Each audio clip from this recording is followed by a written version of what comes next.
আজি ওলাইছো practice teaching ক্লাছৰ সুপাৰভিজন কৰিবলৈ আমাৰ যিসকল বিএডৰ ছাত্ৰ ছাত্ৰী টিচাৰ্ছ ট্ৰেইনিং লৈ আছে তেওঁলোক সকলোৱে জানে যে ফাৰ্ষ্ট ইয়েৰত 1 মান্থ টিচিং প্ৰেক্টিছ হয় আৰু সেকেন্ড ইয়েৰত হয় ইণ্টাৰ্ণশ্বিপ 4 মান্থছৰ তো আজি আমি যাম হায়াৰ সেকেন্ডাৰী স্কুললৈ লগত যাব মোৰ দুগৰাকী সহপাঠী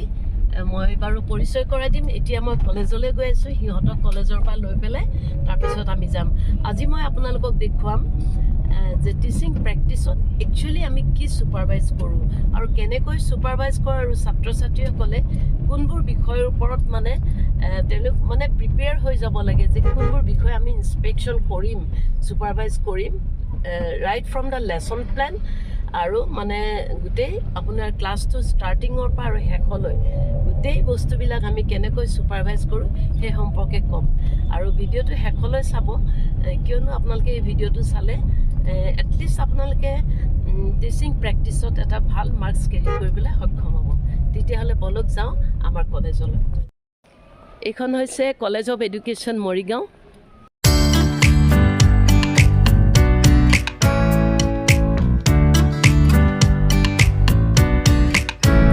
দৰ্শকসকল এয়া হৈছে ৰূপা বাইদেউ আৰু এয়া নন্দী বাইদেউ দুয়োগৰাকী কলেজ অফ এডুকেশ্যন মৰিগাঁৱৰ বহুত চিনচিয়াৰ টিচাৰ্ছ আৰু they are also' very favourite teachers for students also' experience teacher challenging teachers so' আজি আমি তিনিগৰাকী গৈ আছোঁ প্ৰেক্টিছ টিচিং ছুপাৰভাইজ কৰিবলৈ for the first year students so' প্ৰথমতে মই নন্দী বাইদেউকে সুধোঁ বাইদেউ আপোনাক আজি বহুত ধুনীয়া লাগিছে আপোনাক মই এটা প্ৰশ্ন সুধোঁ যে আমিতো গৈ আছোঁ একচুৱেলি আপোনালোকে যেতিয়া টিচিং প্ৰেক্টিছ যায় বা আমি যাওঁ আৰু তেতিয়া মানে মনেৰে কি ভাবি যাওঁ ল'ৰা ছোৱালী কি চাবলৈ যাওঁ একচুৱেলি আমি সেই সম্পৰ্কে অকণমান কওকচোন Thank you, ma'am. You are asking a very intelligent question. As a teacher of Teachers Training College, I am going to give you the proper answer. Actually, when we go to supervise the classes of our trainees in the different schools, first of all, we have to say that whether they are sincerely doing their duty or not, whether they are reaching the school in proper time or not. Then while entering into the class, whether they are entering the class with the proper lesson plans, then teaching learning materials like models, then textbooks, then charts and etc. with these or not. Then while observing their class or supervising the class, we have to instead of they are making the lesson plans, we have to see whether they are able to control the students or not in the class, like student sitting arrangement, their classroom arrangement, whether the students are audible to their voice or not, whether they are using their teaching aids or not, and the proper objectives what they are preparing in their lesson plans, whether they are going to fulfill all the objectives of their lesson plan or not, because there are some specific objectives of each and every lesson plans like knowledge, understanding, skill, application. So those specific objectives are whether fulfilled or not, whether the students are able to get the proper learning outcome, because the specific objective, without specific objective and the learning outcome, then the classroom teaching is not proper. So each and every trainee, I would like to request that they should, first of all, they should prepare the objectives of their lesson, and then they should give their teaching in the classroom, and then try to take the feedback of the students. They should use the proper reinforcement in the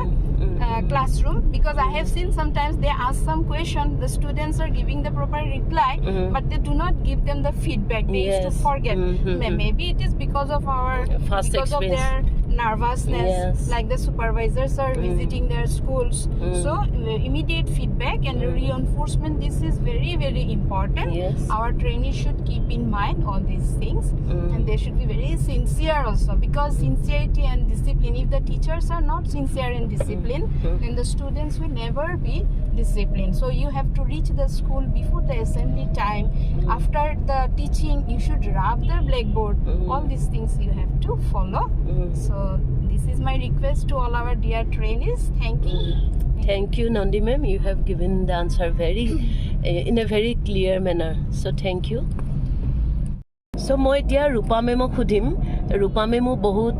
experience আৰু আপোনাৰ ল'ৰা ছোৱালীয়ে বহুত ভিৰ কৰি থাকে তেওঁৰ ঘৰত মানে লেচন প্লেন সম্পৰ্কে সুধিবলৈ আচ্ছা মেমক মই সুধোঁ সাধাৰণতে মানে যিটো আমাৰ অবজেক্টিভছ অফ টিচিং আছে এইটো ল'ৰা ছোৱালীয়ে বহুত অকণমান টান পায় যিখিনি ক'ৰ টিচিং স্কিলছ আৰু সেইখিনি কিমানখিনি ইমপ্লিমেণ্ট আচলতে কৰা দেখে আপুনি অকণমান সেই সম্পৰ্কে কওকচোন ধন্যবাদ বাইদেউ খুব সুন্দৰ প্ৰশ্ন এটা কৰিছে একচুৱেলি টিচিং লাৰ্ণিংটো এটা কমপ্লেক্স প্ৰচেছ হয় এই প্ৰচেছটোৰ কাৰণে আমি আগতীয়াকৈ আমাৰ ট্ৰেইনীসকলক আমি প্ৰিপেয়াৰ কৰিব লগা হয় যিহেতু তেওঁলোকে এটা আশা লৈ আহে এজন ভাল শিক্ষক হোৱাৰ গতিকে এই টিচিং লাৰ্ণিং প্ৰচেছৰ লগত আমি এটা প্ৰি প্লেন এটা এক্টিভিটি হ'ল আমাৰ লেচন প্লেন আমি তাৰ কাৰণে ষ্টুডেণ্টক প্ৰিপেয়াৰ কৰোঁ এই লেচন প্লেনত কেনেদৰে এজন শিক্ষকে ল'ৰা ছোৱালীক এটা টাৰ্গেটত মানে এটা অবজেক্টিভৰ থ্ৰুৱেদি মেইন যিটো মানে এইম সেই এইমটো কেনেদৰে এচিভ কৰিব তাৰ কাৰণে মানে প্ৰিপেয়াৰ কেনেদৰে কৰিব তাত সম্পূৰ্ণভাৱে আমাৰ লেচন প্লেনটোত উল্লেখ কৰা হয় তাত স্পেচিফিক অবজেক্টিভ আৰু তাৰ লগত মিলাই পেলাই সেইখিনি লাৰ্ণিং আউটকামখিনি দিয়া হয় আৰু 3টা ডমেইনৰ ওপৰত বেছ কৰি একচুৱেলি মানে এই অবজেক্টিভখিনি আহে এই 3টা ডমেইন হ'ল কগনিটিভ এফেক্টিভ এণ্ড সাইকোমটৰ কগনিটিভ আচলতে 3H বুলি কোৱা হয় মানে হেড হাৰ্ট এণ্ড হেড গতিকে এই গোটেইকেইটা ডমেইনৰ আণ্ডাৰত মানে কিছুমান হেয়াৰকেলি অবজেক্টিভবিলাক আহে cognitive domain actually it is related to intellectual abilities তাত 6টা অবজেক্টিভ আছে knowledge understanding application skill analysis synthesis and evaluation আমাৰ লেচন প্লেনত কগনিটিভ ডমেইনৰ যিটো NCERTয়ে যিটো মানে এডভাইচ কৰিছে সেইমতে আমাৰ কগনিটিভ ডমেইনৰ আণ্ডাৰত আমি যিহেতু ছেকেণ্ডেৰী ষ্টেজত ষ্টুডেণ্টখিনিক আমাৰ ষ্টুডেণ্ট টিচাৰখিনি ছেকেণ্ডেৰী ষ্টেজৰ টিচাৰৰ কাৰণে আমি প্ৰিপেয়াৰ কৰিবলৈ যাওঁ গতিকে NCERTৰ মতে নলেজ আণ্ডাৰষ্টেণ্ডিং এপ্লিকেশ্যন এইকেইটা অবজেক্টিভত গুৰুত্ব দিয়া হয় তেনেদৰে এফেক্টিভ ডমেইনৰ আণ্ডাৰত ইণ্টাৰেষ্ট আৰু সাইকোমটৰ ডমেইনৰ আণ্ডাৰত স্কিল এই গোটেইকেইটা অবজেক্টিভৰ ওপৰত গুৰুত্ব দি ল'ৰা ছোৱালীখিনিক কেনেদৰে মানে অবজেক্টিভটো এচিভ কৰিব পাৰিব তাৰ লাৰ্ণিং আউটকামটো কেনেদৰে তেওঁলোকে ৰিজাল্টটো তেওঁলোকে ফাইণ্ড আউট কৰিব পাৰিব এই ক্ষেত্ৰত ল'ৰা ছোৱালীক থ্ৰু এটা প্ৰপাৰ লেচন প্লেনৰ দ্বাৰা ল'ৰা ছোৱালী মানে টিচাৰ ট্ৰেইনিংখিনিক মানে আমি প্ৰিপেয়াৰ কৰোঁ আজি আমি যিখিনি ছুপাৰভাইজ কৰিবলৈ গৈ আছোঁ তেওঁলোকে সেই প্ৰপাৰ টাইমত তেওঁলোকে ক্লাছৰুমত এণ্ট্ৰেঞ্চ কেনেদৰে কৰিছে তেওঁলোকৰ ক্লাছৰুম মেনেজমেণ্ট তেওঁলোকে কেনেদৰে কৰিছে classroom management is very important Yes very important তাৰোপৰি সেই লেচন প্লেনটো তেওঁলোকে প্ৰপাৰলি ইমপ্লিমেণ্ট কৰিব পাৰিছে নাই আৰু তাৰ লগত যিখিনি আমাৰ স্কিল আছে সেই স্কিলখিনি মানে আমাৰ কোৰ টিচিং স্কিলত প্ৰায় 9টামান স্কিল তাত আমাৰ ইনক্লুড কৰা আছে ৰাইটিং ইনষ্ট্ৰাকশ্যনেল অবজেক্টিভ সেইখিনি প্লেনত প্ৰপাৰলি তেওঁলোকে লিখা হয় আৰু সেইখিনি কেনেদৰে তেওঁলোকে ইমপ্লিমেণ্ট কৰিব পাৰিছে তাৰ লগে লগে ইন্ট্ৰডিউচিং এ লেচন এক্সপ্লেনেশ্যন কুৱেশ্যনিং ষ্টিমুলাছ ভেৰিয়েশ্যন তাৰ লগে লগে আহিলে আমাৰ টিচিং এইড প্ৰিপেৰেশ্যন ৰিএনফৰ্চমেণ্ট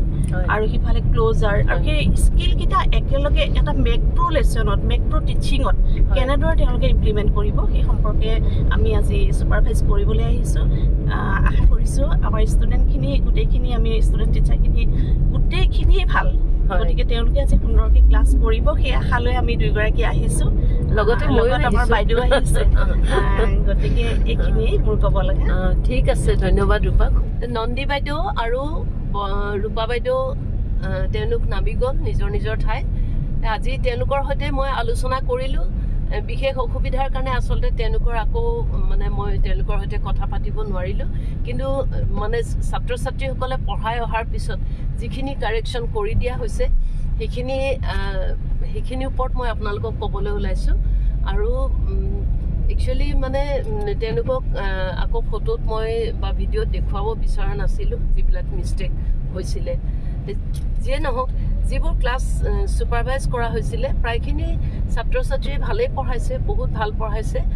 তাৰ মাজতো কিন্তু তেওঁলোকে চিলি কিছুমান মিষ্টেক কৰিছে সেই মিষ্টেককেইটা মই এতিয়া আপোনালোকৰ সন্মুখত কৈ দিম প্ৰথমতে হৈছে প্ৰায় দুজন ছাত্ৰকে দেখিলোঁ তেওঁলোকে যে চাৰ্টখন লৈ গৈছে চাৰ্ট নিব লাগে কাৰণে নিছে চাৰ্টখনত মানে আখৰ হেণ্ডৰাইটিংবিলাক তেওঁলোকৰ ঠিক নহয় আৰু তেওঁলোকৰ মানে it is not visible from the last bench আৰু ক্লিয়াৰ নহয় আৰু চাৰ্টখনত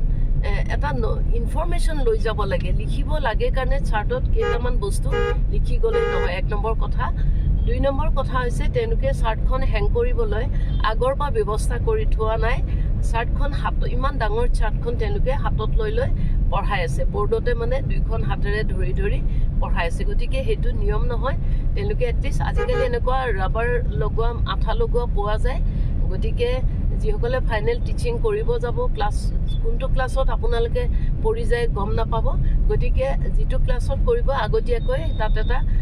হেং কৰাৰ ব্যৱস্থা এটা আপোনালোকে কৰি থ'ব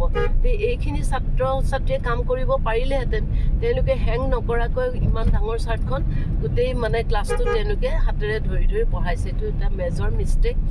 কিছুমানৰ আই কণ্টেক্টত অলপ প্ৰব্লেম পাইছোঁ মই এগৰাকী ছোৱালী পাইছিলোঁ তেওঁ মানে কি হৈছে বয়জ এণ্ড গাৰ্লছ ৰ' দুটা আছে তাত মানে কি হৈছে তেওঁ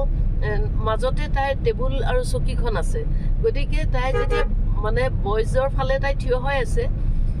গাৰ্লছৰ ফালে যাবলৈ টেবুলখনত যেতিয়া লগ লাগি যায় তাই পঢ়াই থাকোঁতে আনকনচিয়াছলি তাই নিজে খুন্দা মাৰে আকৌ নিজে গুচি মানে বেক হৈ আহে গতিকে গাৰ্লছৰ ফাললৈ তাই যাবই নোৱাৰিলে গতিকে এইটো এটা ক্লাছৰুম এৰেঞ্জমেণ্টত চাব লাগে যিটো কাৰণে মানে আই কণ্টেক্টত বা মুভমেণ্টত কিহে বাধা দিলে তাই এই টেবুল আৰু চকীখনে তাইক বাধা দিলে এইবিলাক বহুত সৰু সৰু কথা তাৰপিছত এজনে স্পেলিঙে ভুলকৈ লিখিলে স্পেলিং মানে লিখোঁতে বহুত সাৱধান হ'ব লাগে আৰু এজনক পালোঁ মানে খুব ভাল পঢ়াইছে কিন্তু তেওঁ মটিভেশ্যন প্ৰশ্নকেইটাত মই অলপ কনফিউজন থাকি গ'ল তেওঁ মানে কি হৈছে যিটো টপিক পঢ়াইছে সেই টপিকটোত মানে এটা চেপ্টাৰৰ মাজৰ পৰা লৈছে চেপ্টাৰৰ মাজৰ পৰা লওঁতে মই কিতাপখন ছাত্ৰ এজনৰ পৰা লৈ পেলাই মই চালোঁ যথেষ্ট চেপ্টাৰটো মাজৰ পৰা লৈছে গতিকে মাজৰ পৰা যে তেওঁ বিষয়বস্তুটো পঢ়ালে তাৰ আগৰখিনি পঢ়ালে নে নাই আগৰখিনি নপঢ়োৱাকৈ পিছৰ কণ্টেণ্টটোত তেওঁ যাব নোৱাৰে যিয়ে নহওক পঢ়ালে বাৰু কমপ্লিট কৰাৰ পিছত মই সুধিলোঁ তেতিয়া তেওঁ কৈছে সেইটো বোলে তেওঁ পঢ়ালে যদি চেপ্টাৰত তেওঁ লিখা থাকিব লাগিছিলে তাৰপিছত তেওঁ কৈছে নহয় এইকেইটা প্ৰক্সি ক্লাছত পঢ়ালে ঠিক আছে বাৰু মিছা কোৱা ছাত্ৰ নহয় মানে প্ৰক্সি ক্লাছ মানে এক্সট্ৰা কিছুমান ক্লাছ লেচন প্লেনৰ বাহিৰত তেওঁলোকক টিচাৰ এবচেণ্ট থাকিলে কৰিব দিয়ে সেইখিনি ক্লাছত কৰিলে সেইখিনিলৈকে ঠিক আছে ক্লাছটো ঠিকে তেওঁ মানে